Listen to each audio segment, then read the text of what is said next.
what role do you think robots will continue to play into our future? Probably lots of roles, honestly, because the main idea is mostly we want to make things that are not really people, but it can do things like people that can do the hard jobs we don't want. There's going to be a lot of that, giving them to do tasks, but at the same time, we as a species really want friends. Like, we really want to meet some intelligence that's not us.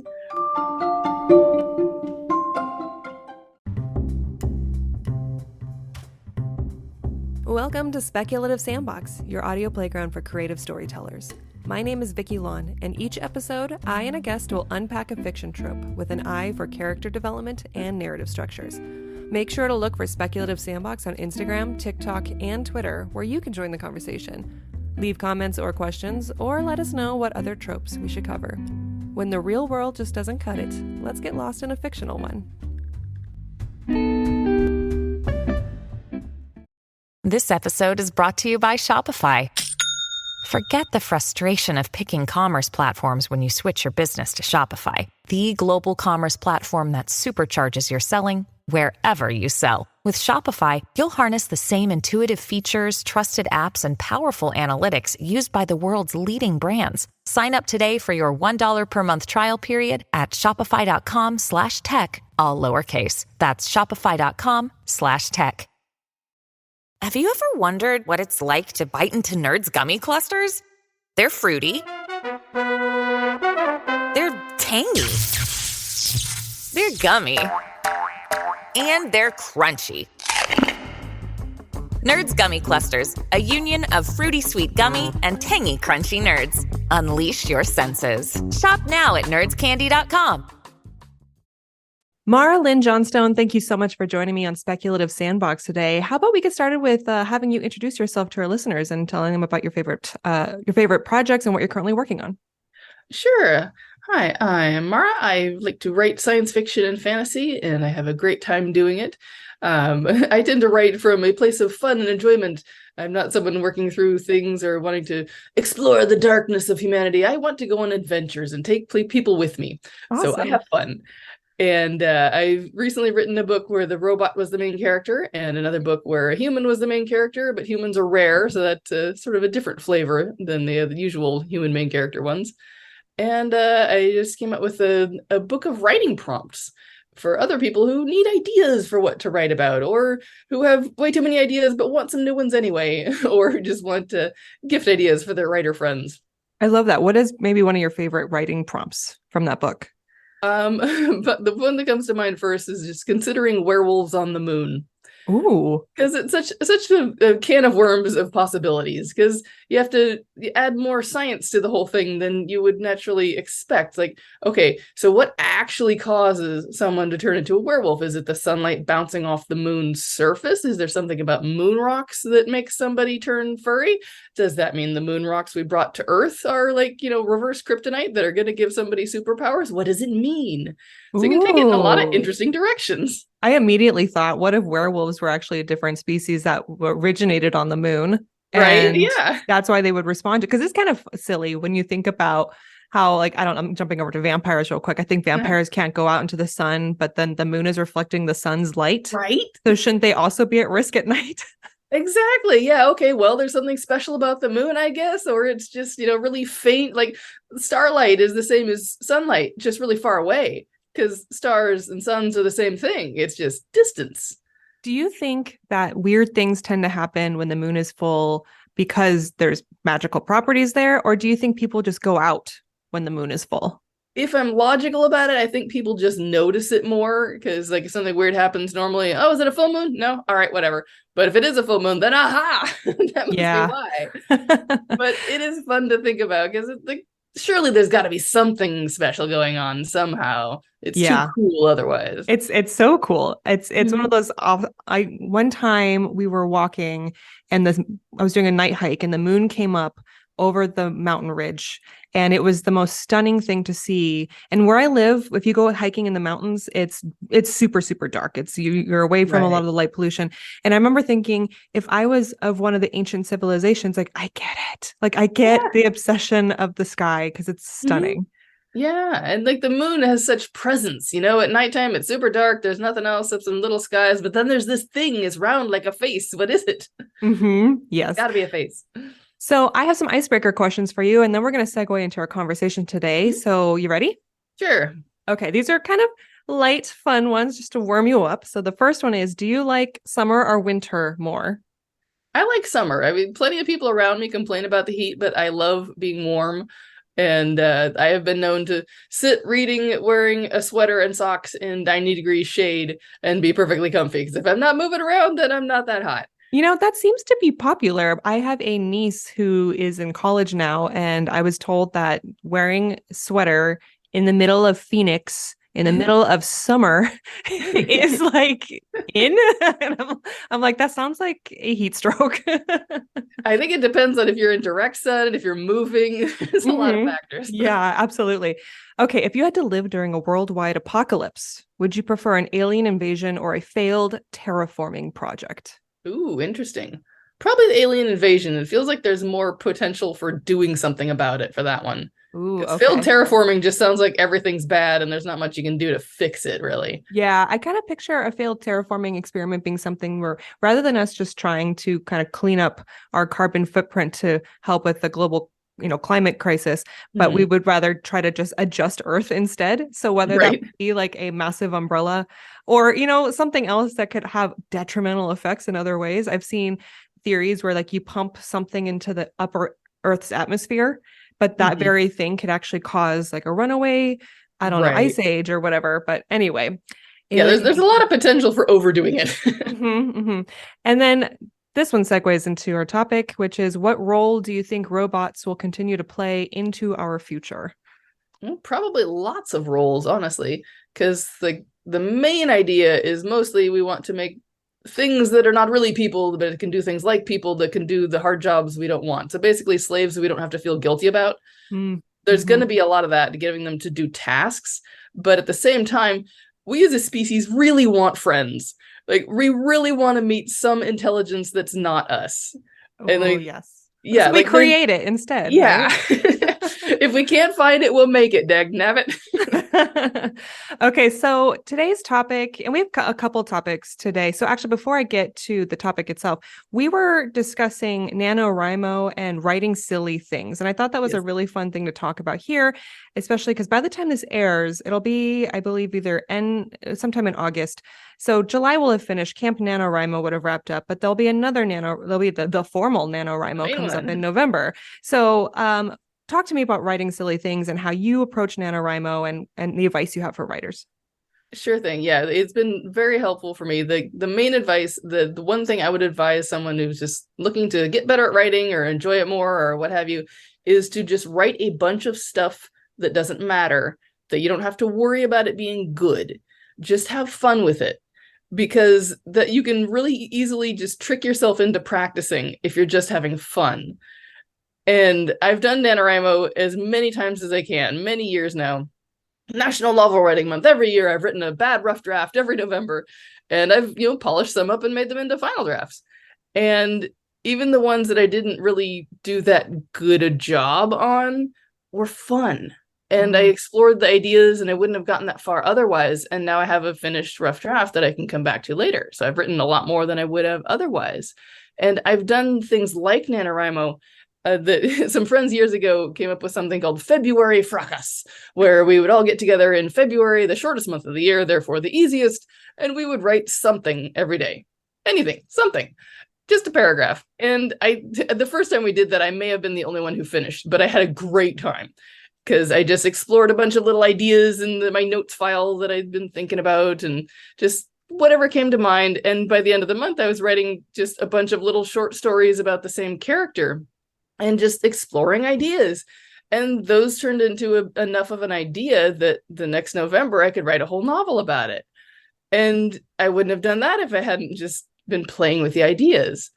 That's really great. That makes me think of when children write. You know what I mean? When, like, especially kids that are passionate about writing, they don't know the rules. They don't know all the things that we kind of let get into our head when we're trying to write professionally. And it's the most creative experience. So basically it's a way of like harkening back to that mindset. Exactly. Yeah. Embrace the childlike joy of writing. Just, okay, what would be awesome? I'm going to write about something awesome. It needs to have a dragon and a dinosaur, and they should be friends. Aww. Great. Let's go with this. It's just seriously just embracing things that you like and just writing it and not worrying about how good it is. Just get it down on the page.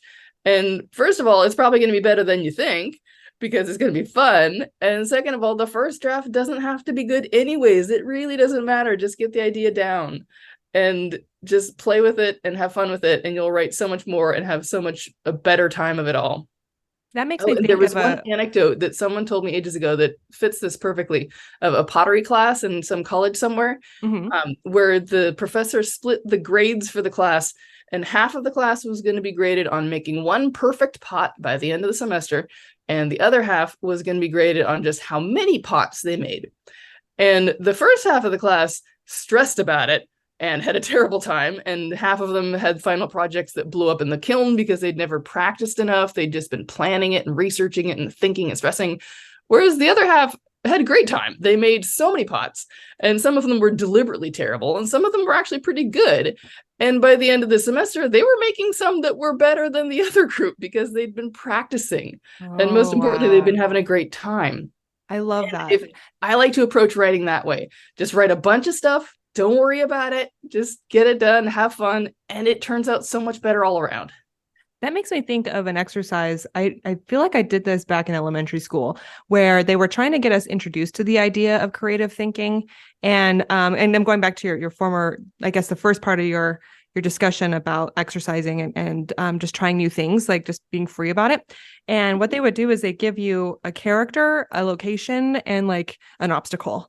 And it's completely randomized, and you have like the weirdest combinations, but then you have permission essentially to kind of break the rules, like the rules of reality a little bit, and just have fun with it. And I think that would be like a fun game to play for writers who are kind of feeling in a funk and just want to just practice. Yeah, absolutely. Just like writing prompts and challenges and just weird things in general. Like those can be so much fun because you can be creative about it. Yes. And you know what's okay. So I actually I hear voices with Will Friedle and Christy Carlson Romano, and they talk a lot about character development that I think is actually really insightful for writers. It's because they're listening to the voice actor's perspective. But one of the things that they did as part of this huge competition that they're doing is they had a voice actor.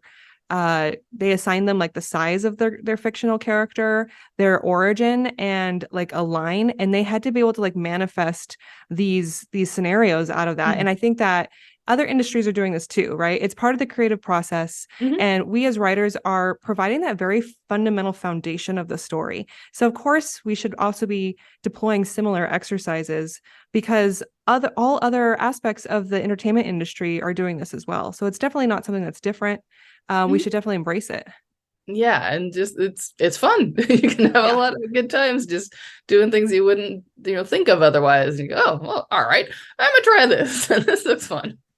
So today's focus is really interesting because I feel like I've talked before, at least, about things like artificial intelligence. We've talked about like robots in that perspective, but this particular episode focuses on character development through the specific lens of robots.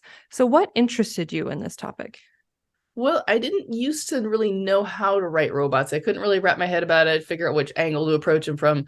But when I figured out that starting with their programming and their function, what they were originally designed to do, gives a really good baseline. And then you can consider whether they actually do what they were meant for, or if they do something different. That's when it gets really interesting to me. Because you can have a robot designed for one specific thing and doing something wildly different. And sometimes it can play together in really interesting ways. Like they might have a way to be good at this weird thing that you wouldn't have thought of, but it's part of the original programming. Or they picked up that programming as something related, or they just had the freedom to choose something that they were never allowed to do just because they love it. So when you're talking about robots, are you talking about like computer programming, sentient programming, physical robot forms that are mostly the physical ones that can walk around and interact with humans, but the computerized version works too. Okay. Just anything that's, allowed to think on its own, basically. Because, well, if it doesn't have as much free will, then there's not as much leeway, but it can still be just as interesting. If you try to get, okay, I am a thing, I am programmed to do this thing. Okay, but we want you to do this thing. I don't know how to do this thing. Surely you do. It's just like this. I guess. I guess I could make a sandwich by painting with my paintbrush, painting the food onto the bread. I guess I could do that. I tried to look at different types of robots and how they're used character development wise. So let me know what you think of these categorizations and if we should add to them or discuss any variations of them. So the first one I pulled is heartless killing machine. So Terminator, RoboCop, all that stuff. Right. A tool. So I think of the AI bots in Interstellar that were programmed to be sarcastic, but they're there to kind of supply an aid for their education and research. But I also think, as you were saying earlier, like companionship almost, because they're there with you. And then a childlike sense of wonder. And that's where Wall-E comes in. I could think of several other, I'm trying to remember, there was a robot. Johnny Five? Yes, Johnny Five. Yes, love Johnny Five. Yes. And so what do you think of those categorizations? And did I miss anything? There's probably something else, but that does pretty much narrow it down to the basics, I think. Yeah, the ones that are just here to do a job, the ones that are here to be scary, and the ones that are learning things and experiencing, and just we can experience things through them and see how cool it all is. Do you think I really want to go back to what you mentioned before about how like humans are kind of like we're lonely and we want to create a companion.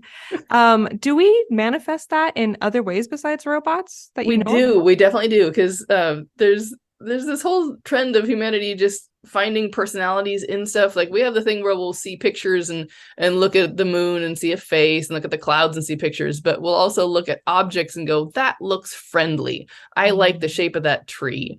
And, we will just bond with objects. Like everyone's got, the naming their car. I have a Roomba downstairs with googly eyes on it because of course I do. And just like everyone's got a favorite thing that somehow feels like it has personality, Yeah. Pet rocks. Yeah. I always remember in second grade, we had a pet rock project and everyone freaked out when the teacher brought out cotton balls that could be like the pillows for their beds. And it's so funny because I grew up in California, so we had a lot more smooth, polished rocks that I could remember. And then coming out to Arizona, there's a lot of gravel DG, deconstructed granite. I don't know if I got like that right. Yeah. Yeah. And so all the rocks are jagged. They're like violent rocks. So I never made you almost have to buy like the smooth, nice pebbles, or you have to go out, I think, to the hiking trails and you'll find. Yeah. And that says a lot about the environment too. It gives you such an impression. The rocks here aren't friendly. I wouldn't have thought of that, but yeah, is it because California's got the ocean? Everything's all smooth. Oh my, that's so funny. So what? California has friendly rocks. I wouldn't have thought of it. They're smooth. They're just smoother.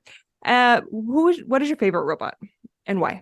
Probably Johnny Five. He's the first one that comes to mind because I saw that movie ages ago. I'm currently wearing a t-shirt that is someone made from the movie. It's got a cartoon of him, very good drawing, and it says, "Hey, laser lips, your mother was a snowblower." And I love it. It was a present. Now, I saw that a long time ago. My memory's a little shady about it, but was that the one, like they did this a lot and they still do, where you think Johnny Five is going to die at one point? Yes. And then it was so emotionally wrecking. Like the climax of the movie, spoiler for anyone who hasn't seen this movie from the 80s, he does not die. It looks like he gets blown up because the military is trying to take back their malfunctioning war machine who's trying to be all innocent and cheerful now, and they just shoot him because they can't catch him and treat him like they're supposed to. But turns out that wasn't him, that he built a fake one of himself with the robot parts from the back of the truck during the chase scene, and it's pretty awesome. And he gets to go on and be in one of the rare good sequel movies because Short Circuit 2 is excellent as well. That's wonderful. True. Well, when we talk about personifying objects, watching these movies as kids certainly doesn't help. Oh yeah, absolutely. Robot friends. So let's look at this from a writer's perspective and unpack these three categories. So how can a writer approach writing a heartless killing machine? Well, I suppose I would start with what it's meant for, what it thinks its purpose in life is, because obviously it's going to be pretty straightforward. Like if it's Terminator, like it's an assassin sent on a particular mission. Okay, my entire existence is to kill this one human. I'm going to do that. I'm not going to be distracted by literally anything. Like it's not going to care about lots of stuff. But there could be some with more generalized programming where they're meant to like patrol or guard or just be in wars and what have you. And that makes for a lot more leeway for what they would care about and, decide to do. Mm-hmm. And a lot of the time, just the circumstances that it's put into can make for some leeway. Like, okay, well, you can't actually do the thing you were supposed to do, but maybe you can do this other thing and see what happens. Or someone tries to hack their programming so that they can actually have more free will. Or that's a really good point. So I guess when it comes to character development and heartless killing machines, can they experience any sort of character arc without the interference of a programmer? Yeah, it's definitely possible. It's going to be hard given that they're not meant for it. Like the whole point of most of them is that they're not supposed to change or just go against programming. But depending on how they're built, they could certainly have some wiggle room to learn and grow. And, some of them are meant to be learning machines just so they can be better killing machines. But maybe the programmers didn't really take that into account, what they would learn. And I mean, like Johnny Five is a good example because he starts off as this thing that has no free will. He's just a machine for the military. They just made this new thing and they're showing off. Then he gets hit by lightning. And that would be the programmer interference at this point. But he does get to learn a lot of stuff. And he learns basically the value of life. And that wasn't something that his programmers wanted him to learn. But I could see it happening organically without any interference. Just like sometimes robots will make connections and leaps in logic that we didn't expect, and we can't argue against it. It makes sense.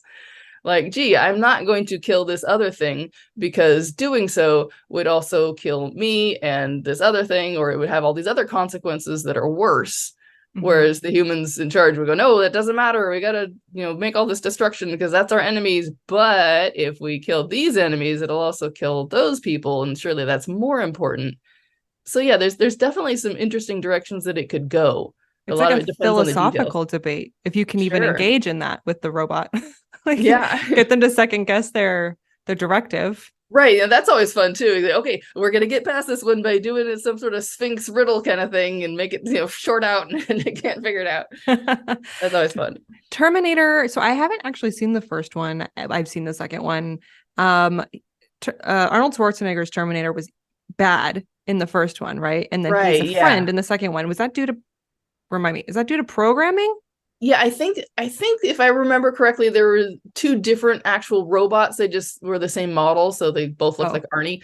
But if I remember correctly, good guys sent the second one, like reprogrammed it to help. Okay. I think that's how it happened, because there's a lot of time travel, and it was either like his dad from the future or himself from the future, something like that. Mm-hmm. Or his kid from the future. I don't know. But someone from the future sent a good one to protect, because there's a fancier liquid metal assassin robot coming. Oh, yes. And yeah. I always remember that scene where the other, what's his name?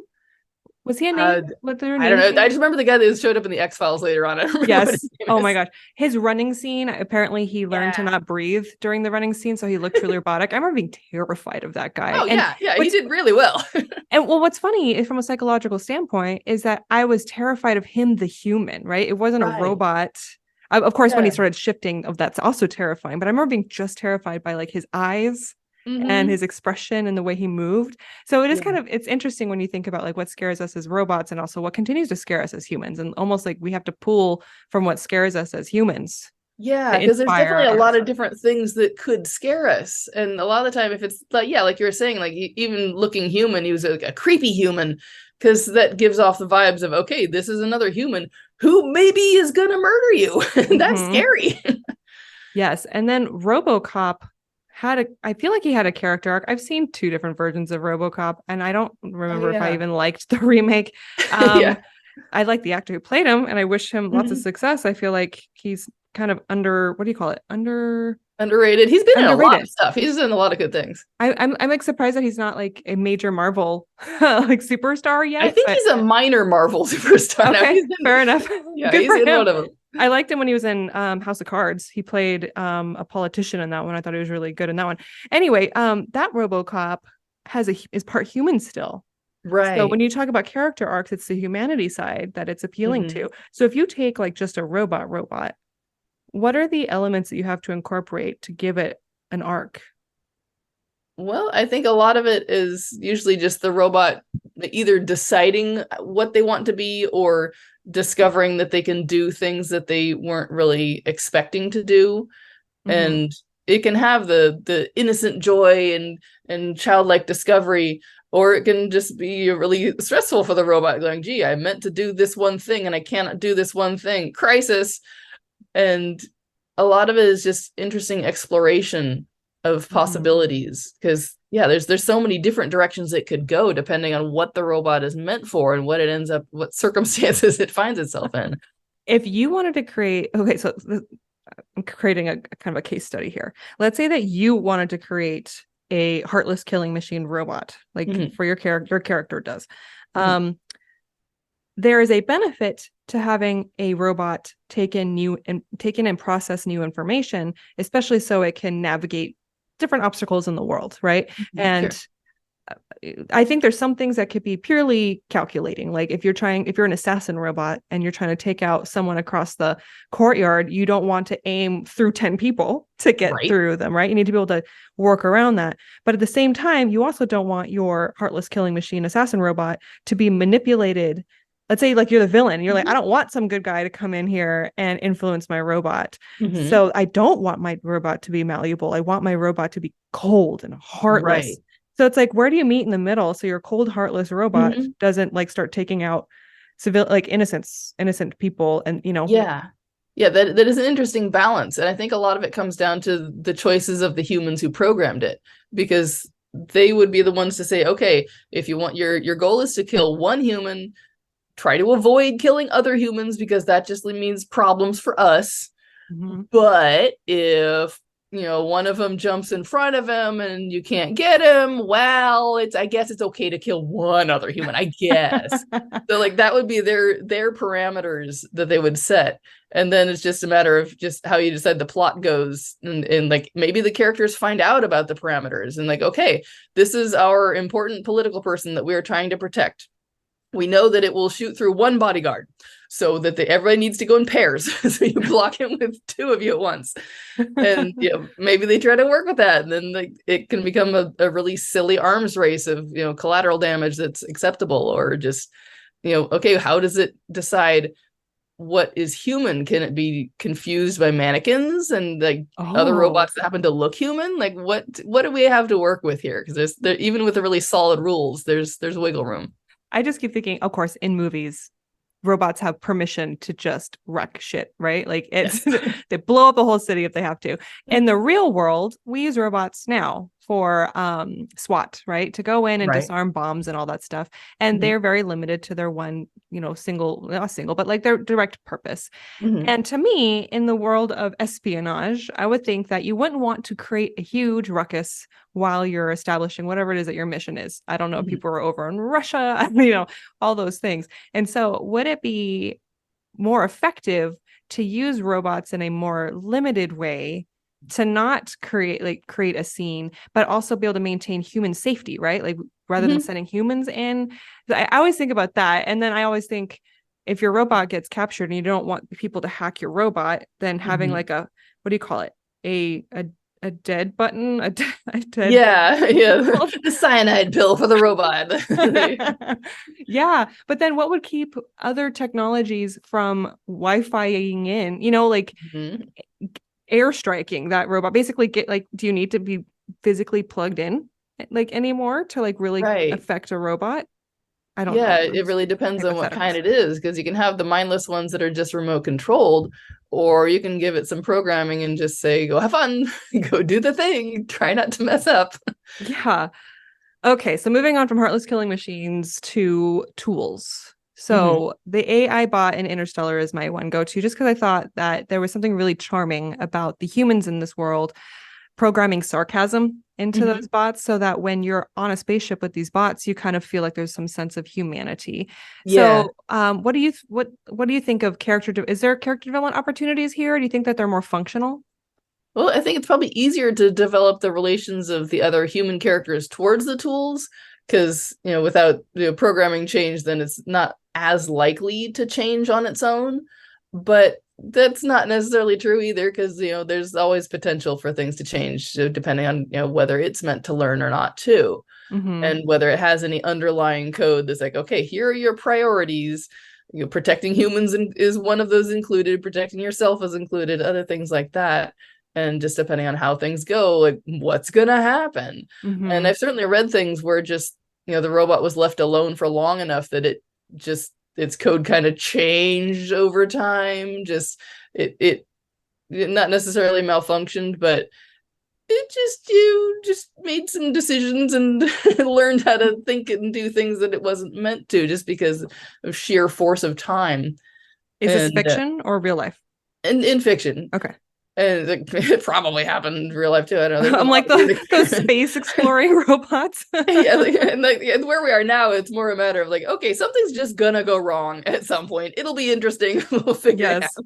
Well, speaking of like manufactured character development, I guess you can say, one of the space explorer robots sang itself happy birthday. Yeah. Which was clearly something humans programmed into it, but it was, creating a personification. Or when we say goodbye to these robots, I've talked about this on a previous episode, and I get so teary because I keep thinking of this robot that's literally just alone, isolated on a rock, far away. We'll never see it, like we'll never be in its physical presence. It accomplished something so great, and now it's like, thank you for your service, your time is done, and the sun sets, and I'm just like, yeah, it's like we know that it doesn't have enough self-awareness to realize that it's alone, but that doesn't matter. We care about it so much just for it. And like there was I saw a TV commercial about the robot lawnmowers. They did a tribute to it. Like they programmed all their lawnmowers to sing happy birthday. Oh. It was adorable. Well, what about like the robots that vacuum? And people have done ridiculous. What they'll do is I guess this is combining a tool with a heartless killing machine, but they'll put the knife where they tape the knife and then they put it in a thing with balloons, and then they like figure out who's what are they called?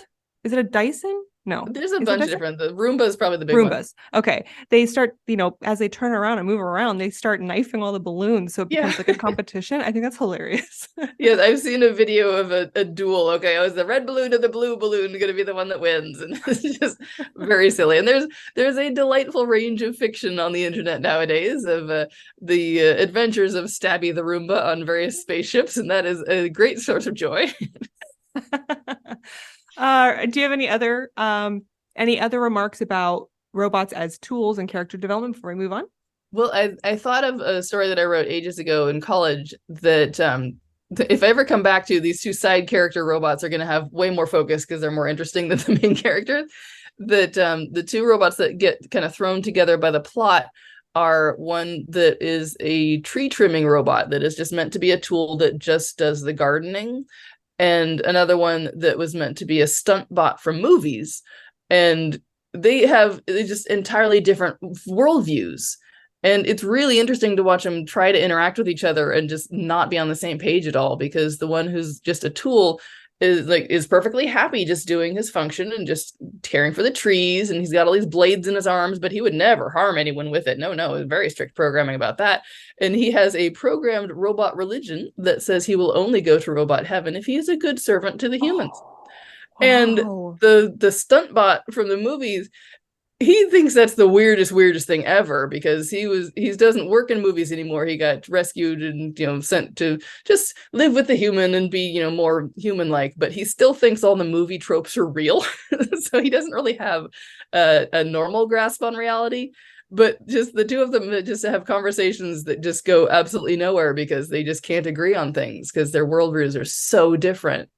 And that kind of thing is fascinating to me, just because that can interact. And then there's a killer cyborg in the same story, and he's just out to just assassinate somebody, but he started human, and he also has the hobby as a cook, so he could use the blades on tomatoes and stuff too, and just it's really fun to just add dimensions like that. Well, it's so interesting because people always talk about humans are clearly different and superior to robots. Robots are just blah, blah, blah, blah, blah, And I always think though, especially when you talk about the programming and conditioning of a robot, what are its fundamental purpose and what has it been programmed to do and how does it respond to its, outside environment?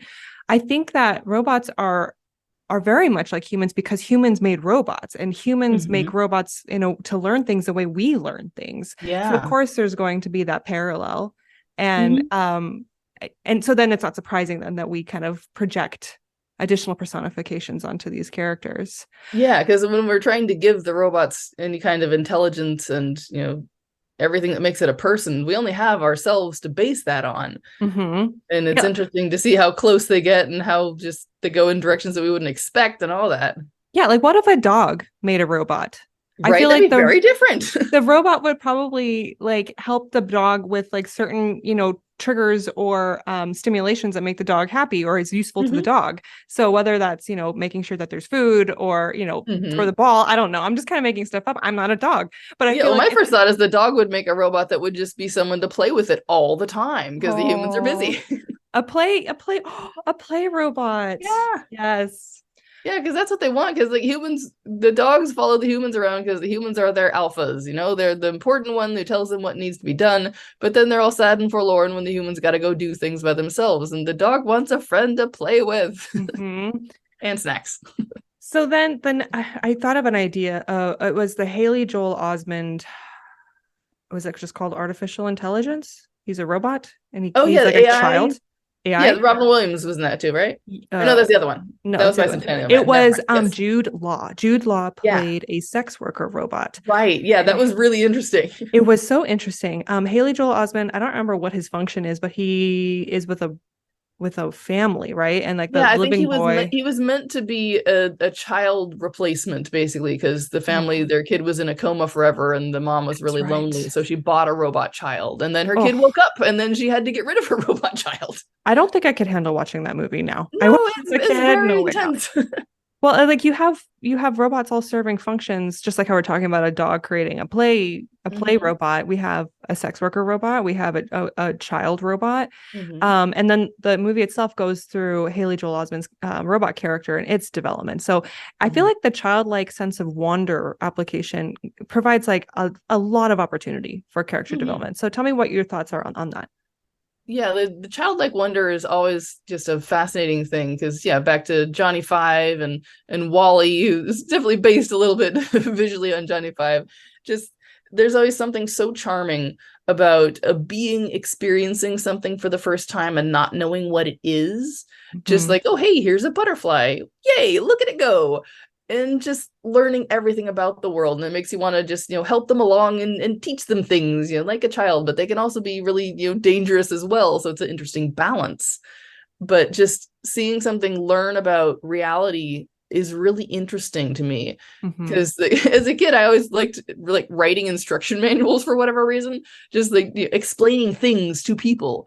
And I would enjoy just imagining, okay, I'm stuck in traffic. What if I had my alien friend in the seat next to me and I had to explain cars? And that's just fun. And that is fun. And just someone learning something for the first time, but it's a thing that you consider normal that really makes you appreciate it more, So how long, looking at AI now as an example, how long can a robot stay in a childlike form? Given its very rapid absorption of information. Yeah, probably not all that long, honestly. I can imagine robots that are meant to be eternal children, and then they would just end up being kind of weird children. They would still learn and grow and develop, but they might, if the humans are trying to keep them as children, they might end up kind of weirdly stunted, Oh, that's kind of like a child vampire who's, mentally several centuries old, but still looks like a kid, and they're kind of bitter about it. Oh, I feel so many ethical things. And I was way young when I watched the AI movie. I would have thought about this more. All the ethics of creating I guess, I don't want to say a race, like just a service where you're keeping something it's like, is it infantilized? Infantilization, maybe, something like that. But yeah, it doesn't sound very nice to the being in question, does it? Yeah, it's like in a position of constant, maybe oppression. I don't know. Maybe people, I would like to believe that people are very nurturing. Yeah, like ideally it's going to be happy forever, right? Because it's a kid and being cared for by its parents forever. But real kids are being cared and trained how to someday be an adult. So it's not the same experience exactly. Interesting. Yeah, I mean, it's kind of like creating a new person and deliberately adjusting their mentality to make them perpetually childlike. I mean, I can think of some real life conditions where someone would need their parents' help their entire life. And it seems kind of like we're making the robots like that on purpose, which is a strange thing to do on purpose. Well, thinking of other things that parents have done on purpose, there's been so many cases now, and I'm forgetting what the word is, when a parent purposely makes their child sick so they can Munchausen. Is that the one? Yes. Yeah. So then you got to really question the person who is making that decision. I think the one circumstance that I think is very beneficial is when, like, for example, there are patients with Alzheimer's or patients with dementia, and they're comforted with like those baby dolls. And so that serves a very specific function to help, like, with, I mean, they have a medical issue that's supposed to address. But I think in the case of, maybe, do you ever see us having this kind of technology in the future where people go, yeah, I think I want to have a robot child? It's definitely possible. It's definitely something that some people would want to do. But yeah, now that we're talking about the ethics of it, it doesn't sound entirely fair to the robots, does it? Then we're going to be talking about, there was another episode that will come out before this one, which is a continuation of specifically the artificial intelligence discussion and ChatGPT and how it's affecting writers. And one of the hypothetical questions that was submitted by a listener that we ended up discussing is, when we get to the point where AI is becoming so prevalent, what protects AI from being taken advantage of or something like that? So then in this case, what protects these child robots? Or do they have any protection whatsoever because they're just considered a robot species? Yeah, like in the movie, there was no protection whatsoever. They're absolutely meant to be disposable, which is just, horrendous for everyone involved. Because like, here's a thing that you're supposed to bond with and treat with like your child, and then you get rid of it. No, that's not how this works. So that's kind of, that's bad for everybody. But I don't know what kind of setup would make for a better version, unless you can have a child robot that also grows up to be a human adult robot. And like, I don't know how that would work either. Yeah. Kind of strange. Well, then I'd like to go lean on at least what I've seen. I haven't been to Japan, but Japan has a lot more like robots in their like everyday lives. And a lot of them seem to be like entertainment based. Yeah. And there's a lot of, kind of cute design for the sake of joy. And I really like that. I want to be able to experience that myself to see what it's like. I feel like here in America, we kind of have this like, dude, robots bad, the robot uprising, artificial intelligence destroying lives, which, it is artificial intelligence led to a lot of people losing their jobs. Not in the way we expected to either. Like, robots are stealing our jobs. We skipped a few steps. Yes. Well, and they're stealing the artistic jobs. Right. Like, that's not how it's supposed to work at all. It's supposed to give you the dumb, shitty jobs, and then we can pursue art. So I kind of want to get to know like the Japanese like application of robots more, because it seems like they've explored a more optimistic kind of positive incorporation of it. But that's, again, I'm just taking it to listeners. I'm just taking what I've kind of seen. I would love to hear more from someone who's been there. Like, culturally, there's more appreciation for cutesy things, and here we're just more macho, I guess. Yeah, ours is all like form over function. It's like function over form. Right, which is just disappointing, honestly. So looking at all these character archetypes, what does this say about the human experience and our relationship with otherness? So I thought about this question a little bit. And so here's my take, and then I want to hear yours and kind of go from there. So my thought was that humans tend to personify robots, which we've discussed, either in reality or for stories, and how they choose to personify robots can be a reflection on how they perceive general otherness. So some people can see robots as children, an opportunity to nurture and teach. Some people see robots as weapons of mass destruction. Some people see robots as slaves, and some people see robots as tools for education and advancement. And of course, I think it's a combination of what we project and the possibilities that we foresee, but then also what we observe, right? So like when we see that AI is having a negative effect on people's livelihoods, we're going to then naturally think, oh no, I have bad feelings about what the next step of how robots would be used. So what are your thoughts? Well, yeah, I mean, it's definitely the mirror for humanity in all directions, really, because it really depends on how the robot is used or put into the world, like what intentions are what really going to be reflected back. Because you've got the ones like, okay, this one is meant to do something bad, this one is here to go kill somebody or cause other destruction, then that says a lot about the people that employed it. But then if you've got the ones that are just treated with compassion, that says a different thing about humanity, about how we want to be nice and kind and friendly. And just the things that where they get set up into situations where they weren't meant for, that I think can be the most telling, because you can have situations like what really happened with that one robot thing that someone meant to like a hitchhiking robot. They send it traveling around the world to learn things, and it was really cool, and there was pictures all over the internet, and then some people just broke it. Didn't it do well in Europe or something, and then it came to America? Something like that, I think. It started getting, yeah, I don't know. Like that says depressing things about certain types and regions of humanity, but we learn things from that, and the same can happen the other direction too, because you've got your killing machine that gets broken and it can no longer damage anyone, and people are being really nice to it now and trying to nurse it back to health, but not so that it hurts people, just so they can maybe help on the farm or whatever, and that says a lot, because maybe it can learn to have a different function, and that's just really charming. So like there's definitely the potential to reflect the whole range of humanity, the good and the bad and the weird and in between and everything.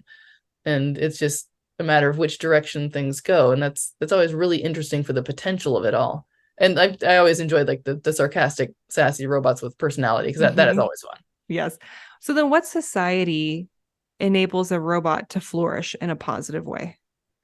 Well, I think probably more of the goodness and good treatment of others than the bad, because the robot would need some sort of role in society, and ideally potential to not be stuck in that role as it learns and everyone changes. Just like less of the okay, it's bad, we've got to shoot it, and more of the hey, this is a being that doesn't know what Pop-Tarts are. Let's teach it Pop-Tarts.